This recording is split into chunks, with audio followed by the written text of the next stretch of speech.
ফিলিস্তিনের অধিকৃত পশ্চিম তীর আনুষ্ঠানিকভাবে দখলের পথে হাঁটছে ইসরায়েল। এরই মধ্যে ইসরায়েলি পার্লামেন্ট নেসেট দখলকৃত পশ্চিম তীরে ইসরায়েলের সার্বভৌমত্ব প্রতিষ্ঠার প্রাথমিক অনুমোদন দিয়েছে। ১২০ আসনের পার্লামেন্টে ২৫-২৪ ভোটে বিলটি প্রাথমিক অনুমোদন পায়। তবে বিলটি পাশ হতে আরও ৩ ধাপের অনুমোদনের প্রয়োজন। নেসেটের এক বিবৃতিতে বলা হয়, পশ্চিম তীরের জুদিয়া ও সামারিয়া অঞ্চলে ইসরায়েলি রাষ্ট্রের সার্বভৌমত্ব প্রতিষ্ঠার জন্য বিলটি প্রাথমিকভাবে অনুমোদিত হয়েছে। এখন বিষয়টি আরও আলোচনার জন্য নেসেটের পররাষ্ট্র ও প্রতিরক্ষা কমিটিতে পাঠানো হবে। বিলটি পাশ হলে ইসরায়েল দখলকৃত পশ্চিম তীরের ওপর পূর্ণ কর্তৃত্ব দাবি করতে পারবে।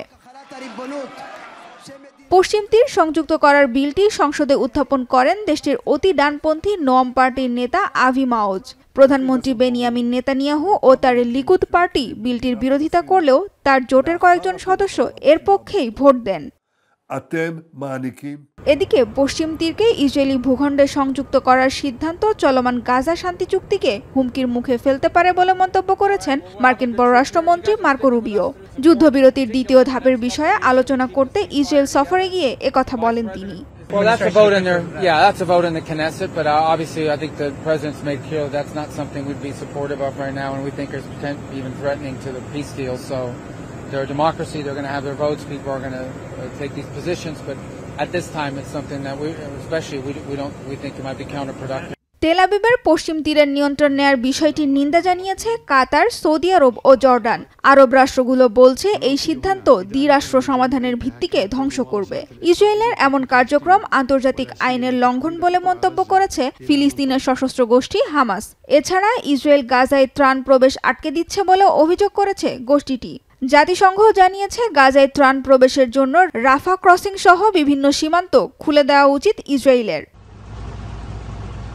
তবে নানান সংকটের মধ্যেও বিশ্ব স্বাস্থ্য সংস্থার প্রধান জানিয়েছেন, যুদ্ধবিরতি শুরু হওয়ার পর প্রথমবারের মতো গাজা থেকে ৪১ জন গুরুতর রোগী এবং তাদের ১৪৫ জন পরিবারের সদস্যকে চিকিৎসার জন্য সরিয়ে নেওয়া হয়েছে।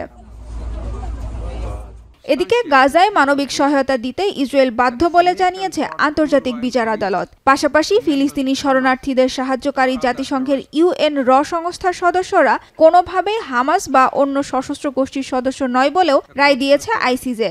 এই রায়কে রাজনৈতিক মন্তব্য আখ্যা দিয়ে তা প্রত্যাখ্যান করেছে তেল আবিব। এর আগে ইউএন এর সদস্যদের একাংশ হামাসকে সহায়তা করছে দাবি করে সংস্থাটিকে নিষিদ্ধ ঘোষণা করে ইসরায়েল। সানজিদা ইসলাম তন্নি, এখন বিশ্ব। শিয়া বাটার ও ভিটামিন ই সমৃদ্ধ লিলি বিউটি সোপ, তারুণ্যময় উজ্জ্বল ত্বকের জন্য। রিমার্ক